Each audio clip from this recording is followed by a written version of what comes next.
Greetings from DELNET Developing Library Network, New Delhi, India, and Cengage.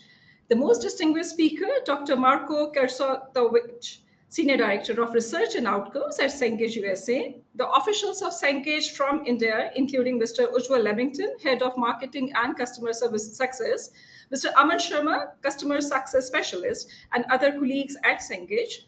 The DELNET officials, including Shri K. Jayakumar, President, Dr. S.S. Murthy, Vice President, Dr. P.R. Goswami, Treasurer, the heads of institutions, deans, librarians, library and information science professionals, IQAC heads, faculty members, researchers, scholars, and students, my colleagues here at DELNET New Delhi office, and also its state offices at Bangalore, Lucknow, Pune, and Vadodara, ladies and gentlemen. I, Dr. Sangeeta Kaul, Director DELNET, on behalf of DELNET and also on behalf of Cengage, takes profound pleasure in welcoming you all to today's international webinar session being organized collaboratively by DELNET and Cengage on the topic GenAI in Education from Adoption to Readiness, which will shortly be delivered by Dr. Marco. We are much grateful for the overwhelming response to today's session with the registrations of more than 1,200 participants from various parts of India and many other countries, including Afghanistan, Islands of Finland, Bhutan, Canada, Germany, Iceland, Japan, Kuwait, Mali, Nepal, Philippines, Singapore, Sri Lanka, UAE, UK, USA, and Yemen. We are much obliged for the very highly inspiring presence of each one of you. On behalf of DELNET, we would like to express our very warm, sincere gratitude and thanks to Cengage for collaborating with DELNET to organize today's international webinar session on a topic of great relevance. DELNET and Cengage has a long-standing partnership of nearly 2 decades for strengthening access to quality scholarly content, as DELNET offers the various Cengage e-journals packages through its consortium. We are much grateful to Mr. Alok Srivastava, the Managing Director of Cengage India, for the very kind collaboration in organizing today's international webinar session. Our very special thanks are also due to Mr. Ujjwal Lemington and Mr. Aman Sharma for their very incredible support in organizing and coordinating the session today. I take pleasure in informing you that DELNET, being a single largest library network in entire South Asia, a major resource-sharing library network, connects more than 10,000 institutions in India and few other countries, including Nepal, Bhutan, and Kazakhstan, as its esteemed members, comprising of universities, colleges, institutions of excellence, R&D organizations, medical hospitals, and many more. We are working relentlessly with a missionary zeal for past more than 34 years for empowering and transforming libraries. Its head office is located here at Jawaharlal Nehru University at New Delhi, and we also have our own offices at Bangalore, Lucknow, Pune, and Vadodara, and adding one more in Bhopal to cater to our member institutions. The resource sharing and knowledge sharing remains indeed the most integral part of DELNET, and we remain highly focused and committed for imparting training to library workforce and also the academic and research community for acquiring future-ready skill sets. We are having a special series of webinars which are focused on AI tools and technologies, and today's webinar is yet another contribution in that direction. The moment has finally arrived now to welcome our most esteemed speaker joining us from USA. We express our very warm, sincere gratitude and boundless thanks to our esteemed speaker, Dr. Marco Krcatovich, for his very gracious acceptance to deliver the invited talk. Also, we express our sincere admiration to Dr. Marco, who also extended his warm support by agreeing to deliver the talk online while being at Chicago, USA, with a different time zone, ensuring that majority of the participants finds it convenient, to attend, while putting himself at much inconvenience being awake at precisely at midnight to deliver this invited talk. It speaks volumes of the high level of professionalism and incredible commitment of Dr. Marco, which we have greatly valued and admired and appreciated. We welcome you, Dr. Marco, to today's international webinar session, and we're greatly obliged and grateful to you for your such a wonderful support and a very, very gracious presence with us.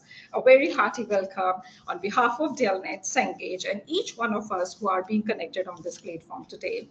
It's a pleasure for me now to introduce our esteemed speaker, Dr. Marco, who is a Senior Director of Research and Outcomes at Cengage USA. He's a scholar practitioner with over 20 years of work in higher education leadership, who bridges academia and industry to connect campus strategies, policies, and market insights into actionable partnerships. His experience prior to Cengage includes academic and administrative roles at the University of Michigan, University of Pennsylvania, Boston University, and also the Governor's State University in Illinois. His scholarship tackles remote work environments, the role of administrative staff in college success, student success, and also the secondary, post-secondary data systems and reporting. He currently resides in Chicago, and as we can see, connecting, being there with us right now, from Chicago. I would also like to admire and appreciate Dr. Marco's incredible and immense contribution in preparing the Cengage Higher Education Voices 2025 report, which examines that how students, faculty, and the institutional leaders perceive and adapt to artificial intelligence in higher education. We are much grateful to Dr. Marco for agreeing, to share that report, and post-webinar today, we are going to share the PDF copy of the report of the Cengage with each one of our participants here today. Before I pass on the baton to Dr. Marco on his request, we would like to conduct a very short survey to start the proceedings today. And as he may like to get insights, because as we could see that, Dr. Marco having such a global, standing and such a global perspective that he has, which he's going to share shortly, he may also like to firstly get, and assess your perceptions about certain facts before he commences the session. So requesting each one of you, as we launch, these are the quick 3 poll questions, requesting each one of you highly be very proactive, be as fast as you can, and give us your impression so that we can start off the session with Dr. Marco. So here goes the very first question, and the question is getting flashed now onto your screens, and you can see this. How established is AI use at your institution? How established is AI use at your institution? And we request you, please kindly go ahead with the options and pick up one of your choice, mostly experimental or individual use, established in several departments, common across much of the institution, embedded in institutional strategy and options, and you feel that you are not sure about it, that what is the level of AI use at your institution, you can opt for the last. And you may please be aware that our distinguished speaker is keeping a very close eye, on the results, because he would like to know that, how well majority of India, as our majority of participants from India, but also from many other continents, who are being there, what is the perspective, and does it align with their findings of 2025 and maybe the other latest works, which are still in progress at Cengage. So you are going to immensely contribute, or you may, give them an insights, the perspective that how are the things moving over here in this part of the world. So we request you, we can see that 30%, you have just started the day. It's not Dr. Marco is now at the midnight and being, available with you and fully being, energized to take the session. And I think there's a greater need for each one of us who have just started the day here in this part of the world. Please be a little more proactive. 32%, we sincerely wish, please be a little more faster. It's the fastest finger first, options which are being there. And because at least we really want to come to the 50%, because this is how we assess the results. Because just simply if the respondents are only 30%, it doesn't give you a very true and a correct picture. And this is how the results, they get biased also at times. So we request you, please kindly, 35% of you, those of you who have yet not opted for it, a sincere request, be a little more faster, because I can see that, it's being little stuck, at 35%. Can someone help out in making it at least a 50%? This is a request. This is a request. It seems I need to check whether the frame is frozen, or are you not responding? It looks like as if the frame has been frozen. It's not moving beyond 35%. Yeah. So those of you who have not really opted, please do kindly quickly do that. If not, let's move on. 36%. Thank you very much to the 1%, 37%. Let's try to see 38. Please be a little faster. I will just do a counting of 10 to 0, and then we will just close and then go on to the next. So it goes like a 10, 9, 8, 7, 6, 5, 4, 3, 2, 1, 0. 38% of you have voted. And this is for you, Dr. Marco, as you can notice. 40% have gone for the first option. Mostly experimental or individual use is being happening right now when we talk about AI use in institution, followed by, I think, this is how it speaks volumes of a person who is so visionary and also having such an incredible expertise with him. So the options that you can see, it is in the descending order. And this is how that shows that what we had. So the hypothesis for this finding is just in line with what are the findings here. And that's how the serial numbering, as you could see, it is in the descending, precisely in the descending, 39, 23, 16, 11, and a 10%. So that's for our distinguished speaker to have a look. Now we are just quickly moving on to our very next question. And the question is getting displayed on the screen. Just allow a minute as we move on to our next question. And the next question is now being flashed on the screen. Which group is currently moving fastest on AI at your institution? Which group is currently moving fastest on AI at your institution? And you have to be very fast enough in responding to this question, which speaks about that who is the fastest one. Is it the students? Are these the faculty, the administrators, the librarians, and information science professionals? Or you are not sure that who is the fastest? So please kindly quickly do. 27% of you. Special thanks to all those who have already voted. And we look forward to getting a very prompt support from those who have not yet, and just pondering about which option to go for. Is it, or you just quickly make a decision. A quick decision making is always, that's the first instinct that you get of something is always the correct one. So the gut feeling always is the right one that you could do. If you keep on thinking about it, you may be getting, just simply getting biased with the seeing the results. The results are not being seen to you. It's only the option, which is a saving grace. So please quickly tell us, as 41% of you have. So very special appreciation for all of you who have voted as of now. Please help us in reaching to this milestone of a 50%, a benchmark of at least a 50%. 43% of you have voted. Please be a little more faster. 7% only needed now. Be among those 7% to help us in making it as at least a 50%. Come faster, 44%. Another yes. So again, I think it's a time for doing a back counting, 10 to 0. So here it goes. 10, 9, 8, 7, 6, 5, 4, 3, 2, 1, and 0. Here it goes. 47% of you have voted.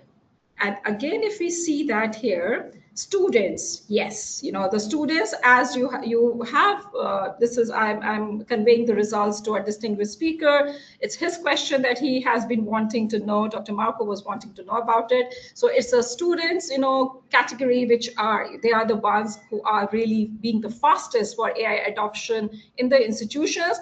57% of you have opined that it's the students who are being at the helm of affairs, and they're the fastest ones, followed by 27% of library and information science professionals.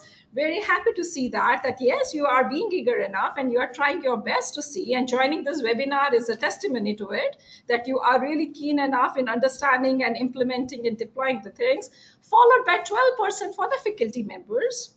Truly appreciated. 3% administrators, and herein our distinguished speaker is even going to speak about it. When we think about this preparedness, and institutional administrators has to play a big role, and your perception that yes, only it's a 3% who are being moving, for adoption of AI, and 1% of you have not yet been clear about it, that who really are making a difference. So thank you very much. And here goes the last one before we pass on now, and this is the last one, which is being there. Which institutional support is currently available for responsible AI use? Which institutional support is currently available for responsible AI use?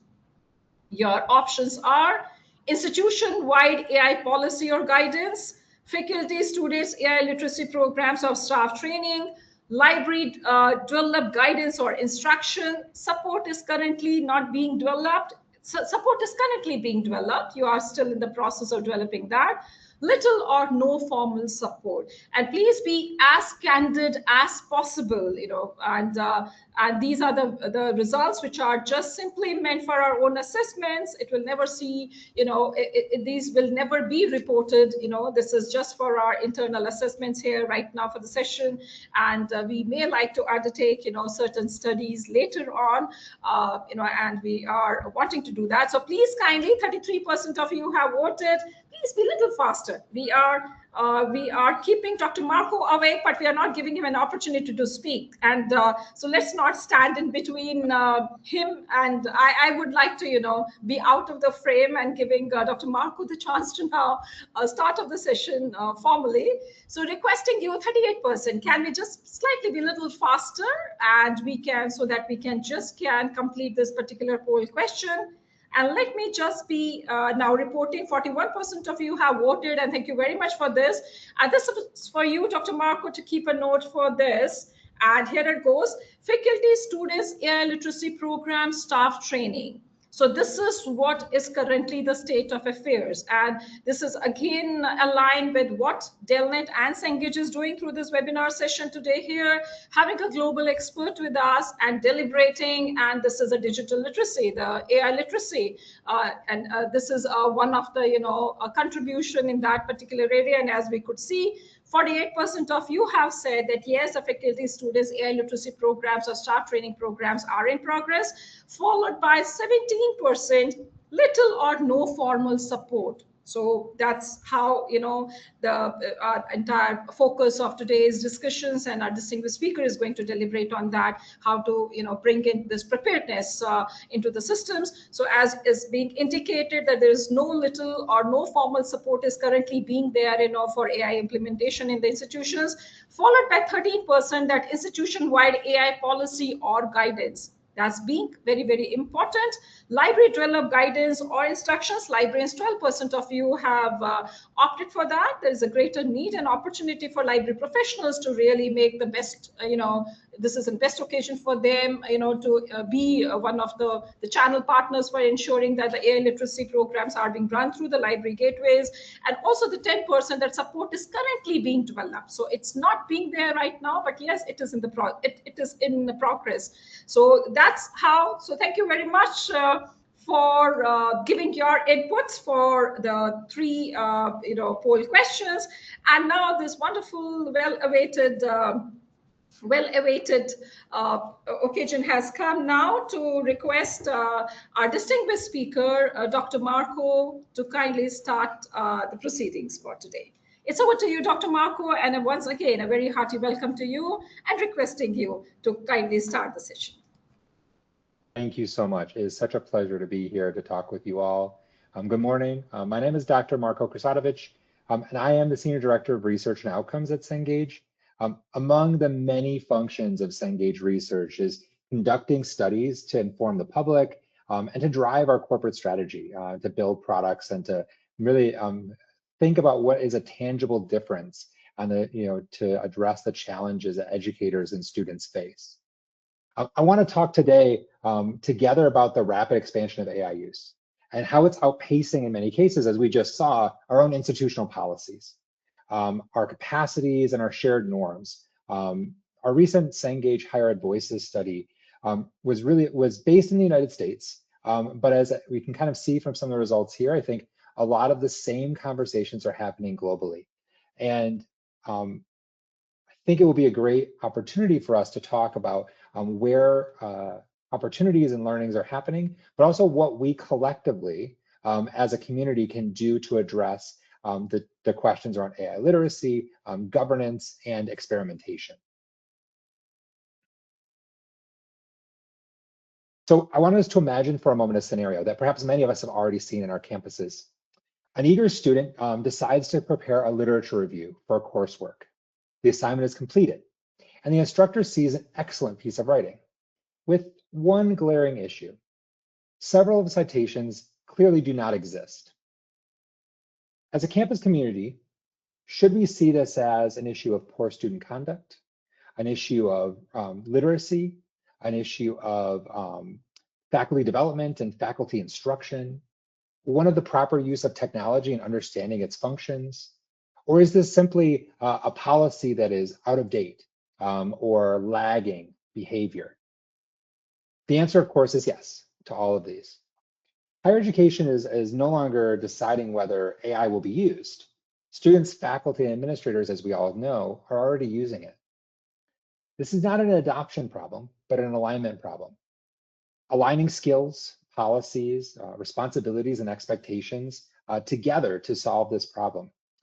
As a scholar myself of higher education structures and operations, it's my opinion that libraries are actually the ideal point of intersection between the communities of students, faculty, and leadership, but also the dimensions of research, technology, licensed information, and academic integrity.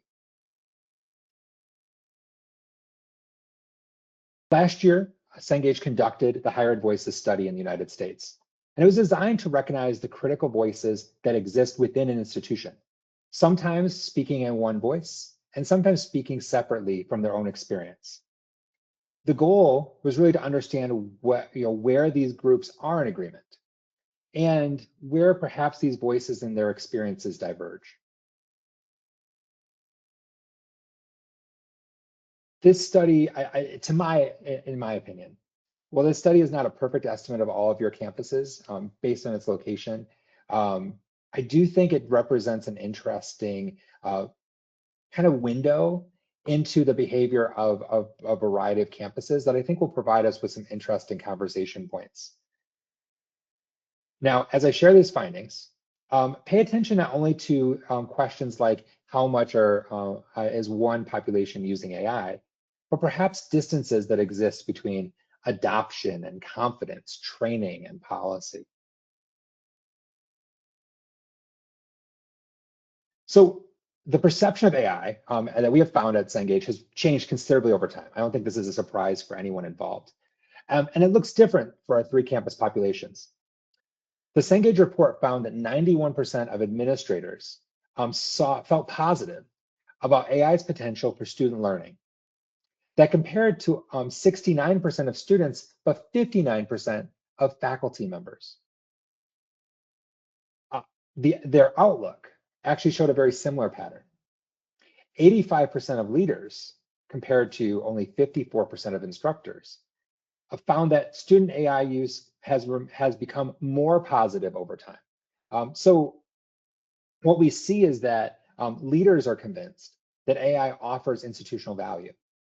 Students increasingly see it as a part of their learning and, frankly, an expectation of future employment. And faculty are not necessarily rejecting AI, but their confidence is growing at a slower pace.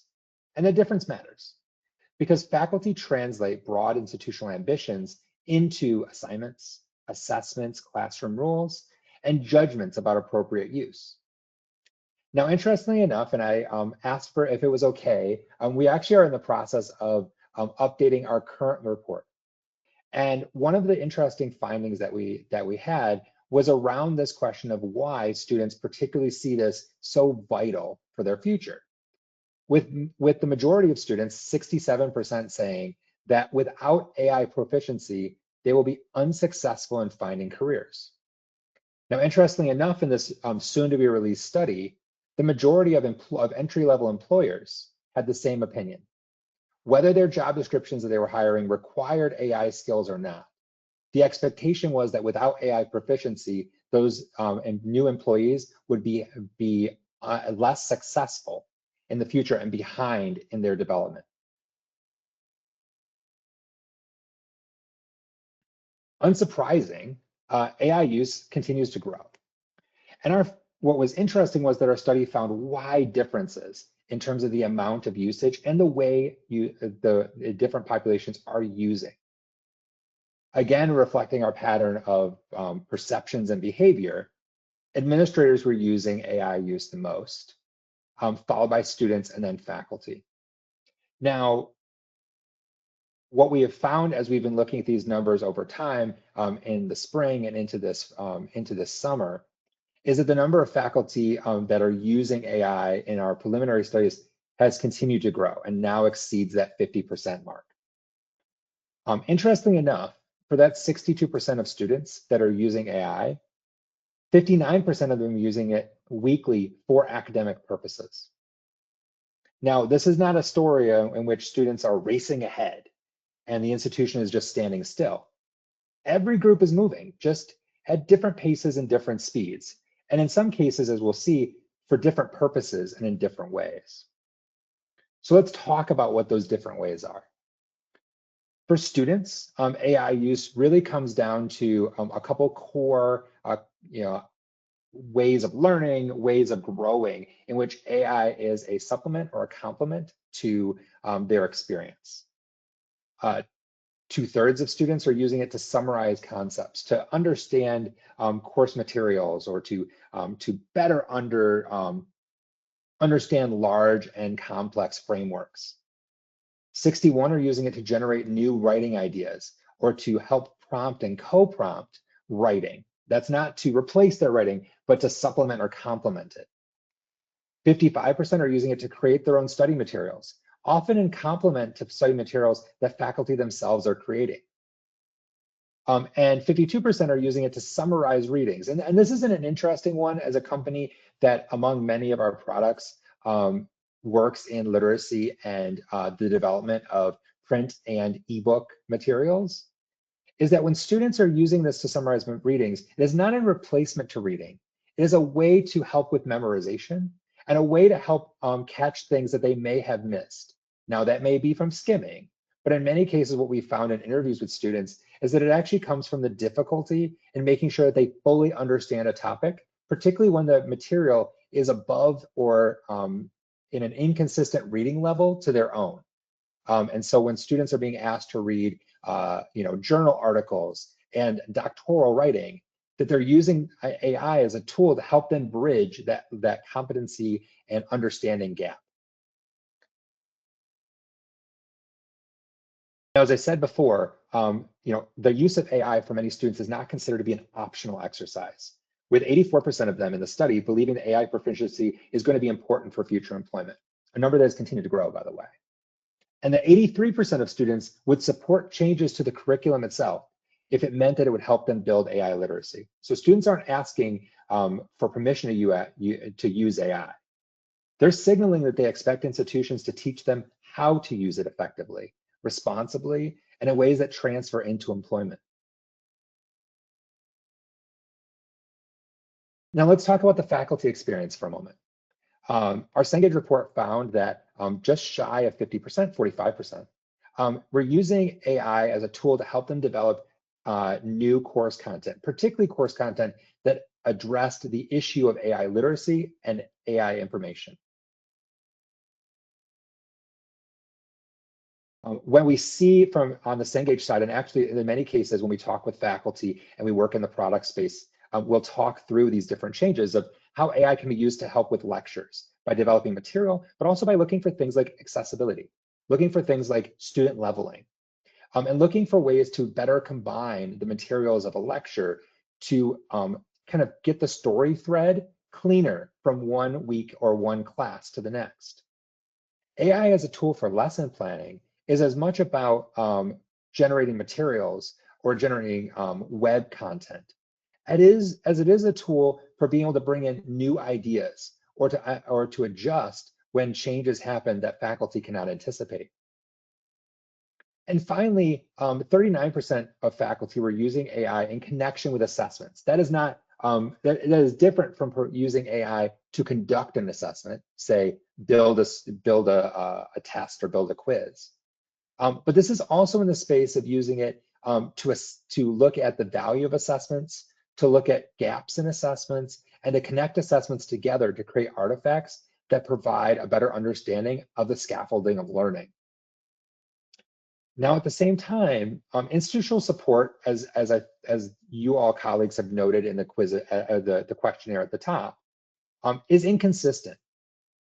Only 40% of the faculty in this study said that their institution had provided them with meaningful AI learning resources. 21% said, in fact, that they had received no AI training at all from their institution, and that in fact had developed in many cases their AI literacy on their own, an experience that when we talked to students, they echoed. Institutions are increasingly, as we saw, expecting faculty to respond to AI, to be AI not only literate and proficient, but to be AI forward in terms of their teaching and in terms of providing insight to students. But faculty are being able to do that work on their own. And this can lead to things like uneven classroom rules, contradictory guidance, and duplicated effort and uncertainty for students. When we look at the leader side or the administrative side of the campus, there's a push to encourage use, but also a willingness and excitement to experiment. Now, the ways that administrators are experimenting, as we see in the bar charts in the middle, are nothing new. These are, in many ways, when we talked with administrators and campus leaders, what they described were tasks that, in many cases, could be done in the work setting, but just as easily could be done outside of the work setting and at home.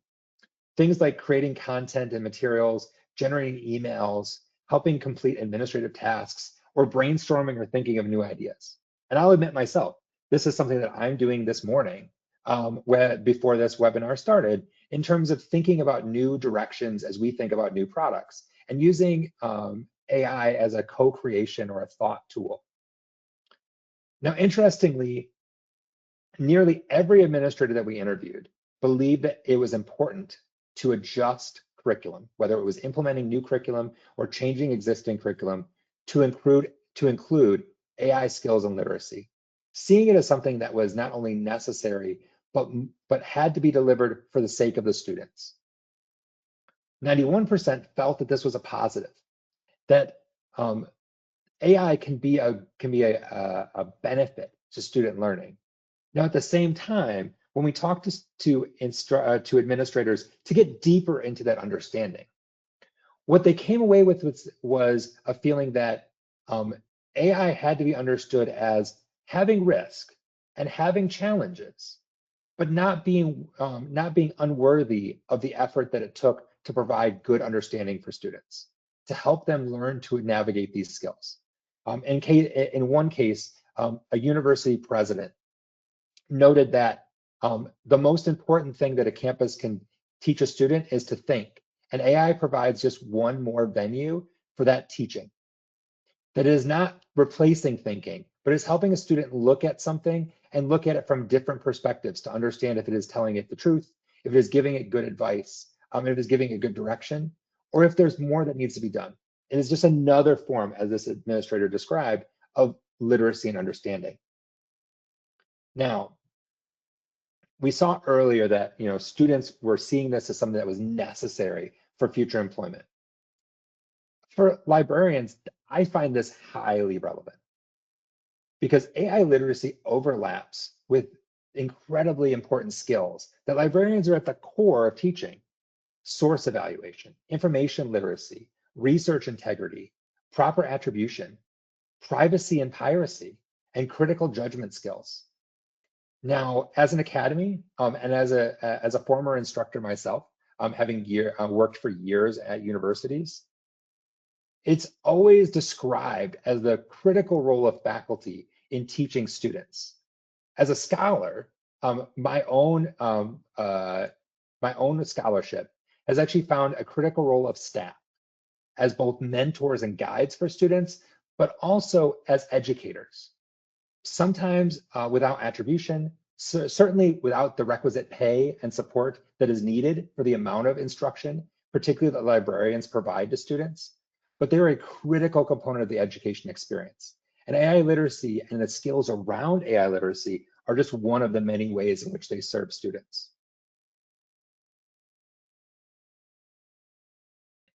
As we noted in the poll above, AI use is really being challenged by a need for formalized campus policies. Now, in the study that we had in the United States, 90% of campuses had some form of an AI policy or were currently drafting. Now, I will add a very important caveat to those notes. When we asked administrators and faculty what those policies referenced, the majority of them said that those policies were simply around student cheating and were not around the proper use of AI. They were not around proper faculty use of AI. They were not around guidelines of how a campus would use AI. They were simply to address circumstances when students cheated. And this reflected the fact that when we're trying to teach literacy, punishment and blame is only one of many things to teach in that space. Faculty experiences, when we talked to faculty about what they were doing in the classroom, showed that this lack of a policy that was thinking about the holistic experience of using AI across the whole campus resulted in really different rule books or a fractured experience. 34% said that they followed the campus policies, and that was the sole rule that they were looking at. But for the majority of faculty, they were using some combination or solely their own rules and their own guidelines around AI. And as a former administrator, that is, of course, a big concern because it creates a fractured campus environment. Now, to be fair, policy alone is not an operating model, and it certainly is not aligned institutional practice as we see. Having just a broad statement or a broad reflection of facts is not going to answer the practical questions that faculty and librarians are going to face around student literacy, source verification, disclosure, permitted use, assessment design, confidential data, copyright, and licensed material. Policies require more than just paper. They require interpretation, education, implementation, and revision. And not all campuses, as we can see, and I think as we all know as colleagues, are taking every step to turn policy into true community practice. So what we have is as a sector of higher education, we're moving very fast.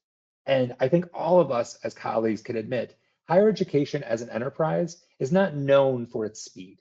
The deliberation is part of what makes us special, but it also at times can be a challenge.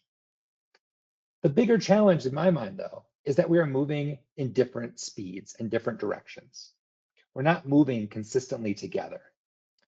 The way I envision it is that higher education is like a train moving along the tracks. The problem is that we have some gaps ahead of us, that all of our trains are moving a little bit different and at different times, and that we're struggling to get, in many ways, on the right track as a sector. What are the gaps that we're seeing? One is an adoption gap. Leaders, students, faculty, they're adopting AI at different rates and in different ways. There's a capability gap. Use is increasing faster than structured training. There's a policy gap, as we saw. Institutional rules may exist, but the interpretation and implementation in education are inconsistent or missing. And finally, and I will feel personally, most importantly, there's a trust gap. AI can accelerate work, but it can also obscure sources, produce inaccurate information, and complicate responsibility. Those are things that can't be lost in the education of students. The Cengage findings, in my mind, looking at it holistically, they describe an institutional coordination problem. This is not about software, but it's about how knowledge is produced, evaluated, attributed, communicated, and trusted. Our goal as an academy is to increase student readiness and preparation, but that can run up against these institutional constraints and other constraints that we all are well aware of, like budgets, time, and knowledge availability. So what I wanted to do in this safe space of colleagues and friends is to talk about where we go from here using these results. I feel that the opportunity for libraries and for information sciences is clear because they are one of the central points around which so many of these gaps and coordination issues can be solved. First, as the foundation of the campus, is building AI and information literacy. Libraries can help students and researchers verify AI-generated claims and citations, distinguish between generated summaries and authoritative evidence, recognize hallucination and bias, disclose AI assistance, and help understand when sensitive information should not be entered into an AI system. This is not just the requirement of only subject matter experts, only those that have authority. As an institution, all of us need to put our work into this, and libraries sit at the core of so much of that function, and with the ability to address faculty training and readiness development. Second is around strengthening institutional trust and governance. Libraries are experts. Librarians are experts. They understand research integrity, source quality, privacy, data handling, accessibility, and responsible use of scholarly and licensed resources. They can be trusted as advisors for faculty and students alike, and can show a campus that we don't need to see students as just cheaters waiting for an opportunity to happen. And finally, and something that's really important to me as a researcher at Cengage, is the ability for libraries to coordinate responsible experimentation, much like we do at Cengage when we test new products. Libraries can help with things like selecting pilots of AI tools and helping ensure that the problems and needs that we're trying to solve are fully understood and transparent to the whole campus community, and not simply to the person that has time to do the experiment. They can help evaluate tools and use a transparent campus-wide criteria and a lens that looks at student outcomes at the center. Some would see this as an expansion of established library capabilities. And I would agree, but I do not think it's a new mission. I think in many ways it is still central to what the work has always been. This is just yet one more challenge. And as we saw, for many of us, we feel like we are the ones that are kind of out front in learning about AI and experimenting ourselves. And so taking that initiative is important.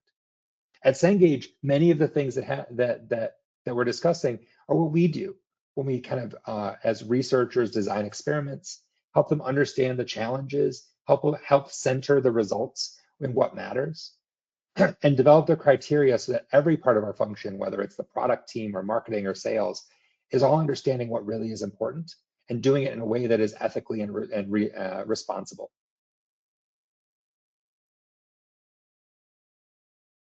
One of the reasons I was very excited to participate in this talk is that I truly believe that organizations like DELNET are exactly what we need to leverage the help for all of us to address the challenge of student AI literacy and career readiness, particularly in a job market that is expecting AI proficiency as a prerequisite for employment. In truth, this problem will not be solved if every campus tries to do it themselves. We all know this to be true. It'll be solved with collective action, collaboration, and coordination. This includes things like exploring shared AI literacy curricula, modeling guidance and sourcing policy, looking at policy education and sharing best practices, working with industry and companies like mine to develop evaluation and outcomes criteria for AI tools, participating in joint professional development like today, sharing use cases and lessons learned, coordinating on pilots and coordinating with technology providers, and developing a community of practice and collaborative scholarship.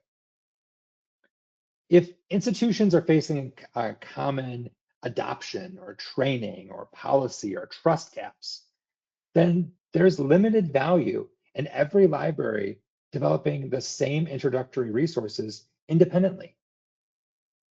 Organizations like DELNET exist because no institution should have to solve every information challenge on its own.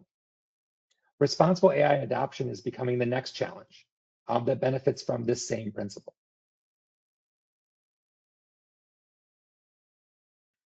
So what I'd like to do before I open the floor for questions, and I wanted to leave some extra time for questions to be able to have a warm and rich dialogue together, is I wanted to share some practical next steps and encourage us all to take action and collaborate across our campuses and our institutions.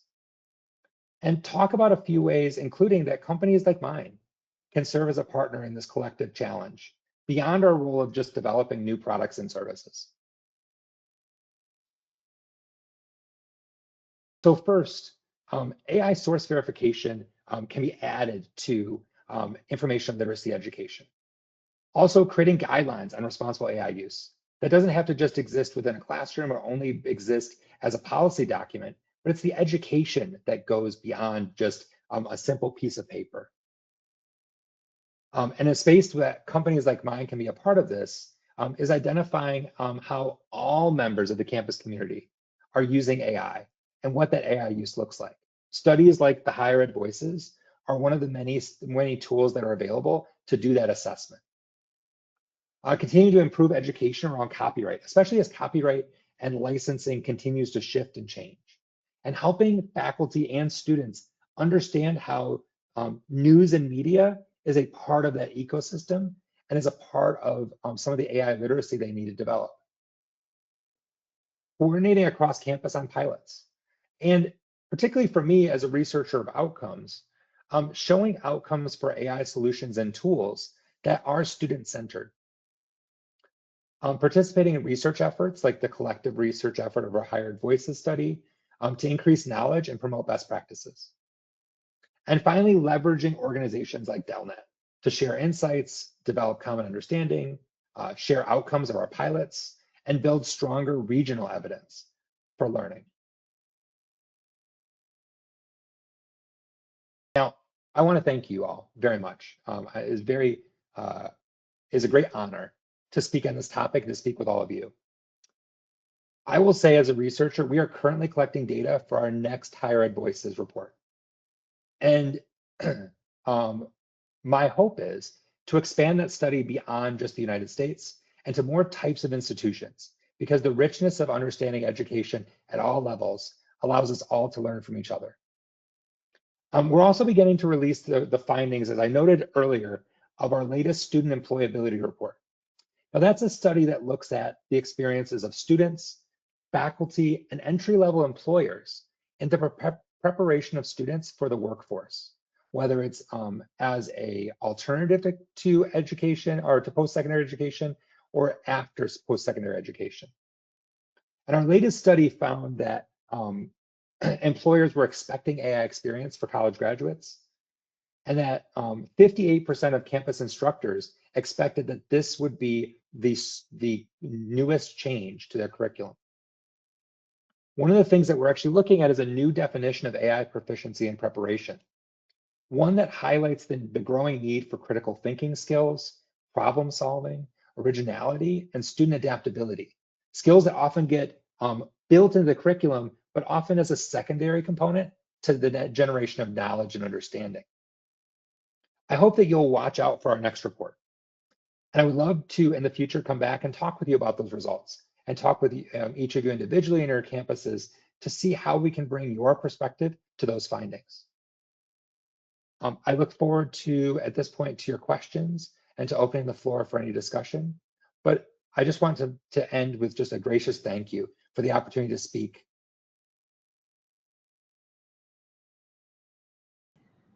Thank you so very much, Dr. Marco. You're such a lucid, outstanding presentation of yours, and we give you a standing ovation for extremely brilliant presentation. We have never heard anyone with such a huge knowledge and wisdom and a clarity of thought, and how the world is moving. What are the gap areas? So wonderfully, you have been able to assimilate all the findings and have been able to present it in an exceptionally brilliant way, making the things very, very clear, well, where the world, the academic world is moving, how the higher education has to move, what are the expectations, and how far are we able to come up, and what is the road ahead.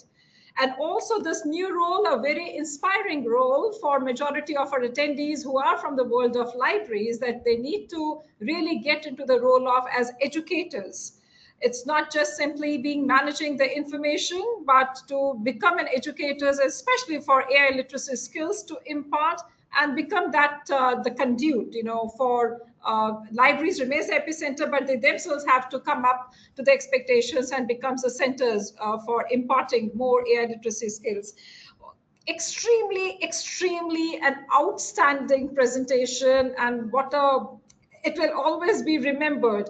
And I can assure you, once we upload this, many, not only ourselves, but many of those who have been here, they are also going to let many others to have a watch, and have a look at it. And the administrators, whether it was meant for everyone, whether the faculty members, whether the librarians, the educators, the policymakers, everyone, you have brought them into the frame so well. So it was so wonderfully, the entire thing was so wonderfully weaved, and you presented it in such an excellent, exceptionally brilliant manner. We remain ever grateful to you, Dr. Marcos, from DELNET, and also on behalf of everyone who are being there connected. It was a great pleasure listening to you. And we look forward, as we interacted, you said you have never been to India. We at least would ensure that we are able to interact with you in person and have much more opportunities to interact and get benefited with your vast wisdom. We truly admire, appreciate, and salute your spirits, to have shared such a huge wisdom that you have, because it's not just simply that you have carried out the study. You have been a scholar yourself. You have been a person who has been at the helm of affairs in the libraries, being a faculty, and now into the positions as a bridger. So you are a bridger yourself who is trying to establish those interwoven world, the interconnected world, and how this keeping humanity in the center, but having this AI as an interconnected, new aspects. We remain much grateful, obliged for a truly an empowering and an enlightening session by you, and new thoughts which have emerged out of it, and many takeaways. So much grateful, Dr. Marcos, and it was truly a great honor and pleasure having you on this platform, and we have greatly, truly admired your such a gracious presence, intellectual presence with us this morning, and we are much grateful. We are indeed much grateful. With your permission, we are just keeping the floor open for questions for next 5 to 7 minutes, and requesting, and this is for all of our attendees, you may well appreciate it, maybe somewhere around 1 o'clock in the night there in Chicago right now, and you may well appreciate, that our distinguished speaker has been so very gracious in being there, and so we have so strongly felt that how much he was wanting to share his wisdom with you, and that speaks volumes, of his commitment. Requesting each one of you be very, very precise with your questions, raise your digital hands, and be very precise in asking the questions. So I'm just requesting, we are just quickly would be taking the questions from the floor. Requesting Mr. Chaitanya Das Gangula. Mr. Chaitanya Das, could you please unmute yourself and ask the question? Mr. Chaitanya Das Gangula, you have raised your digital hand. Could you please unmute yourself and ask the question? Madam, good morning. Good morning, everyone. And happy day, sir, Mr. Marco. I'm very happy with the content. And whenever I follow DELNET, it gives me a new thing to observe. And as the sir was sharing about how management is adapting, and how faculty are adapting, and how students are adapting, is like blown me out. And one thing I want to say, adoption comes from the management only. Management want progress and business, so they want to adopt very fast. But whereas students, they want to clear their studies, so they will adapt in the second stage. And faculty are afraid like they might lose their positions.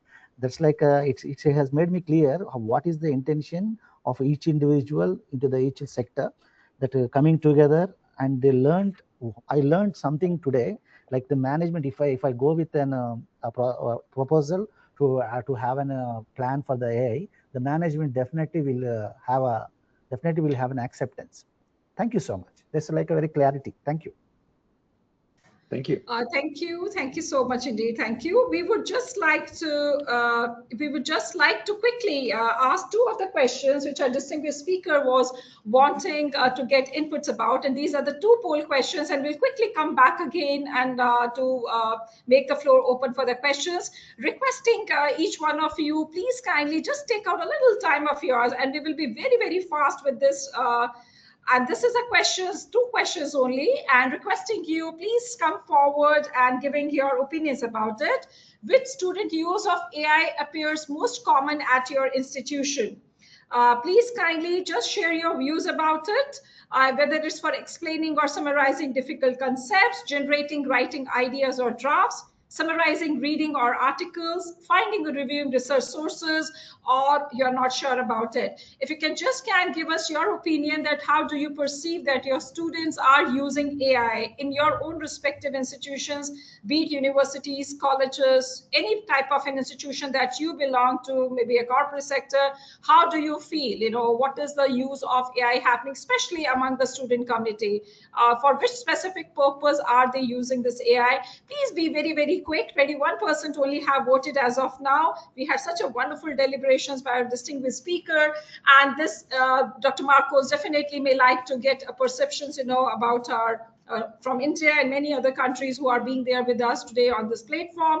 Please be slightly more quicker in giving your opinion about it. We have 28% of you have voted for this, and requesting you be a little faster because we would like to make the floor again open, for questions, and we hardly are left with another 7 minutes time with us. So this is for you, Dr. Marcos, to just assimilate them. It is explaining or summarizing difficult concepts, generating the writing ideas or drafts. So these are the two top, opinions which have been generated through this poll. And asking you the last of the question, the poll question, and then we are going to make the floor quickly again open for questions. And herein goes the question, what is the largest barrier, in your opinion, to responsible AI adoption in your own institution?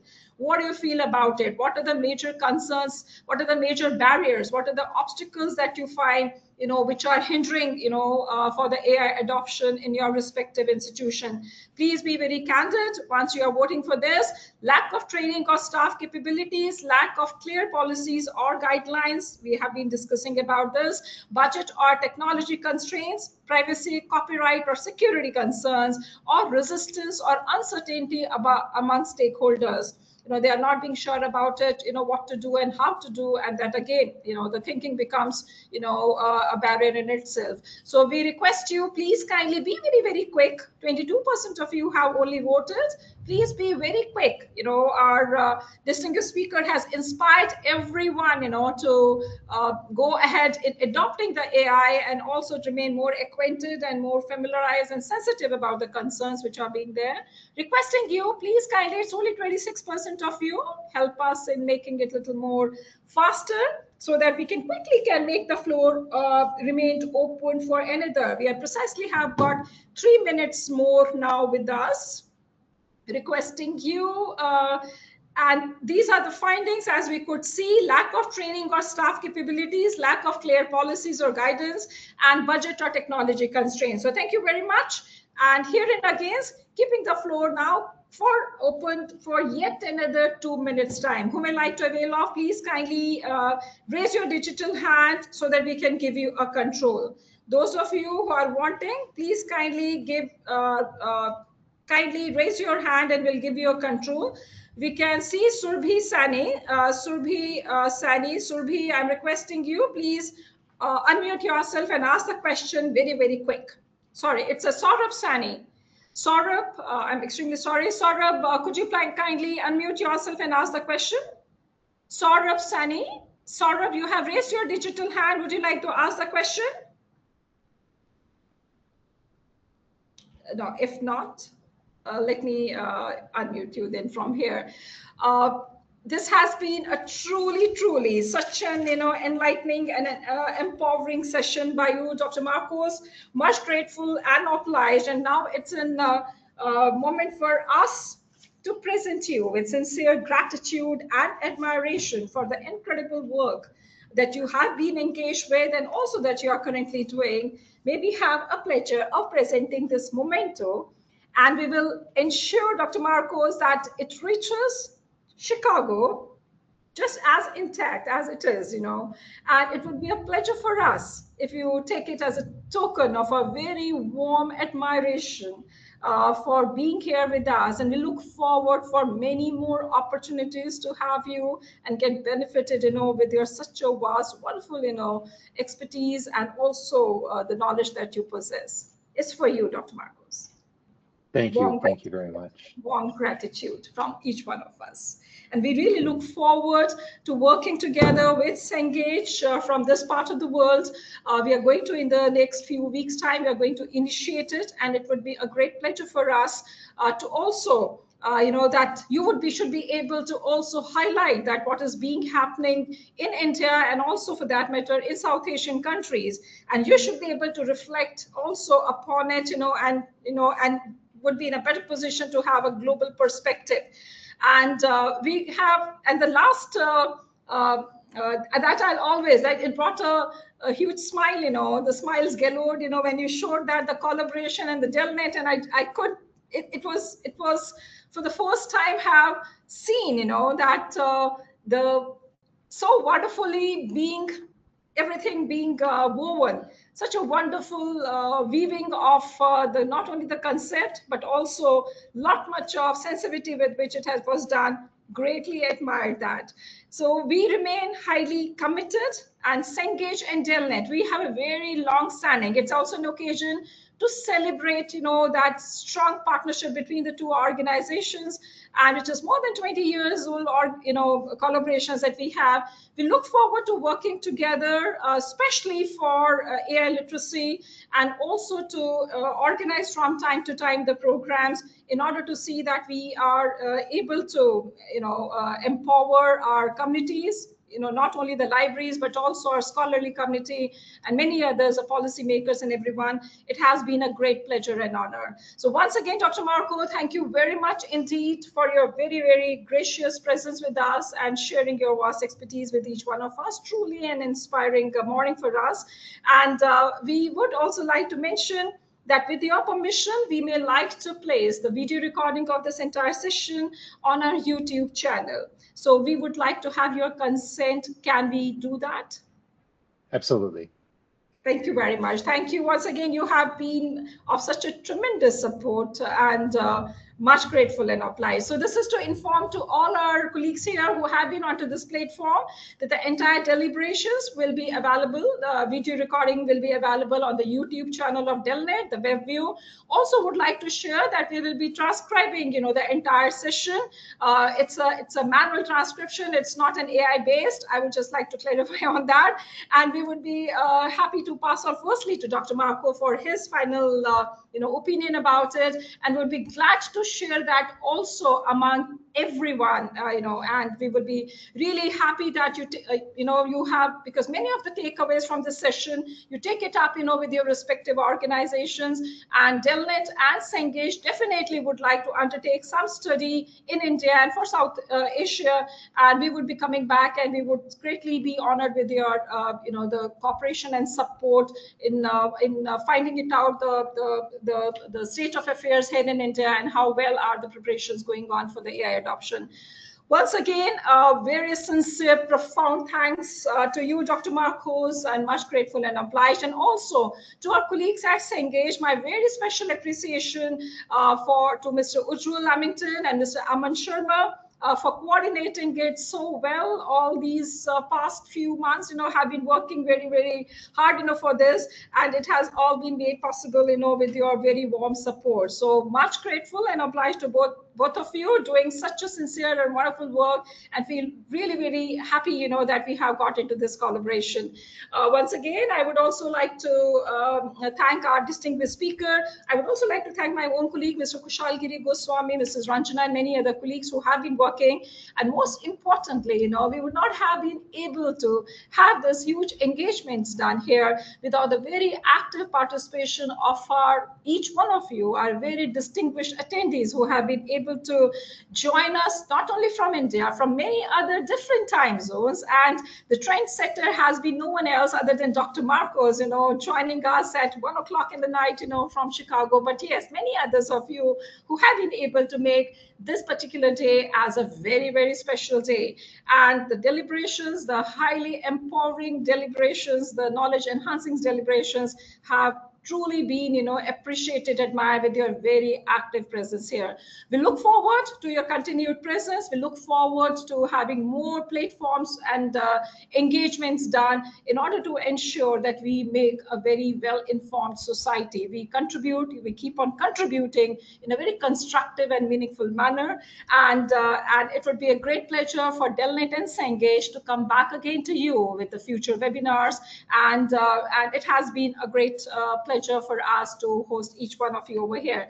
Once again, Dr. Marco, thank you so very much. And we look forward to sending this, the beautiful elephant, a jewel-studded one, to you, and we would be very, very happy that it reaches you and it's being placed, on your work desk. We'll be greatly honored with that. Thank you. It's an honor for me.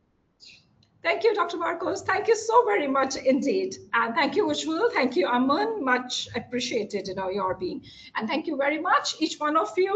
So with this, we close today's webinar session. Quickly to mention, within 1 hour's time, you will be receiving the certificates of participation with great appreciation that DELNET and Cengage has presented it to you.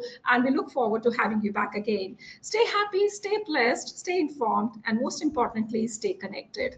Thank you very much. God bless you. And thank you very much, Dr. Marcos. We can't thank you enough. It was a great, great pleasure, for us. Thank you for being there with us. Thank you. Thank you very much. Thank you.